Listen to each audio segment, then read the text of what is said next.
In previous video, you have seen how to write a regular grammar with respect to a language. Okay.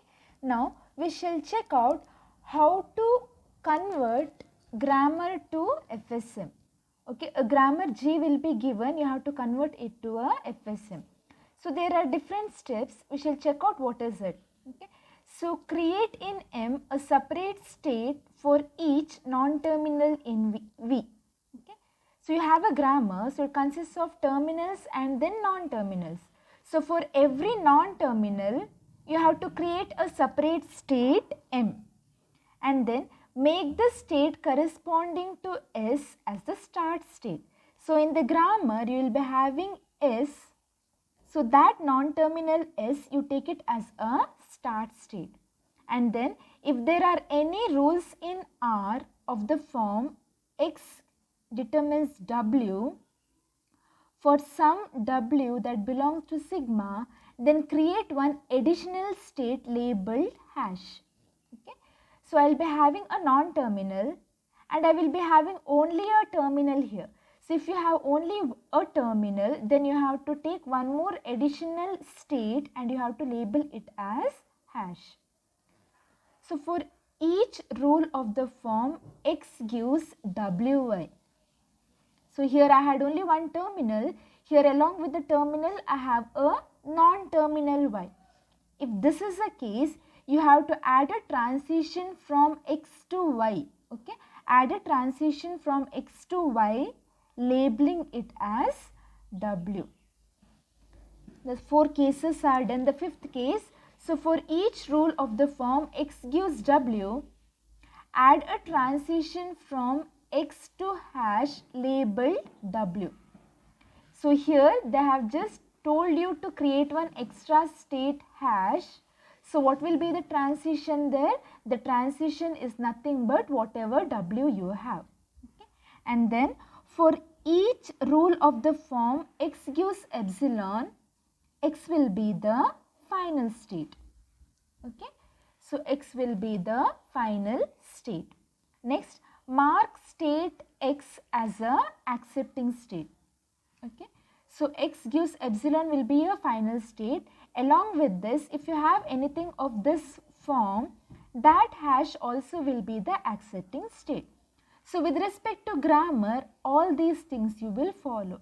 So even after doing this, if your M is incomplete, okay, if your M is incomplete, that is there are some terminals remaining from a particular state. That is, if my alphabet consists of A, B, so from each and every non-terminal I should have A, B. So if something is left out, okay, if you feel that the drawn FSM M is incomplete, that is, there are some states or pairs for which no transition is defined. Okay, you don't have any transition, then this particular M requires a dead state. Okay, it requires a dead state. So what you need to do, you have to add a new state D, which is known as dead state. So for every Q comma I, okay, so for every Q comma I, that is for every terminal with respect to a non-terminal pair for which no transition has already been defined, create a transition from Q to D. Take the transition from a normal state to a dead state and label it as I. So from Q, take a transition to D and label it as I. So for every I in the given alphabet, create a transition from D to D, label it as I. So from D to D, you have to take a loop and you have to write all the non-terminals that is present. Okay. So this is an algorithm from grammar, convert a grammar to FSM. So we shall see one problem and apply all these things. So I have a problem here. A string W consists of A, B.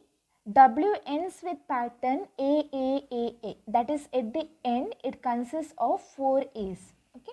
So this is the regular grammar given. So we shall draw a FSM for the given regular grammar. Okay, so we shall draw a FSM for this particular grammar. So there are different rules. Okay, so I have told you what are the rules. So I want to create a FSM M now with respect to V. V consists of terminals and then non-terminals. So that is the first step. Second step is S will be the starting state. So you have S here. So S will be the starting state. Okay. Next, you have to see the transition of the form X gives W and X gives WY. So here all these things are of the form X gives WY, and this is of the form X gives W. So if it is this case, I have to take two states XY with the transition W. If I have something like this, I should take extra state as hash and I should make this as a accepting state. Okay. So we shall see one by one. S, if I read A, it goes to S itself. If I read A, it goes to S. S with respect to B, it is S itself. S with respect to B, it is S. Next, from S, if I read A, it goes to B. So from S, if I read A, it goes to B. From B, if I read A, it goes to C. So from C, if I read A, it goes to D. From D, if I read A, I don't know anything. So for this case, I have to use hash. So from D, if I read A, it goes to hash. Okay. Now this becomes the final state. Next, check whether you have any transition as X gives epsilon. X doesn't give epsilon here, so this is only the final state. Now check whether it is complete. No, it is not complete because I don't have transition B from any of the states here. So what I will do, I will take one extra state D, which is known as a dead state. Okay, I will take one extra state D, which is known as a dead state, and then I will take the remaining terminals. So from S, A, B is done. So from B, A is done. B goes to dead state. So from C, A is considered. B goes to dead state. So from D, A is taken. B goes to dead state. This is a final state here. So both A and B goes to dead state. So from this particular dead state here now, terminals are A, B. So A comma B. So you have a starting state, you have a final state. With respect to every terminals, you have A, B, which is not there in the transition, you have added it to a dead state. So this is how you convert a grammar to FSM.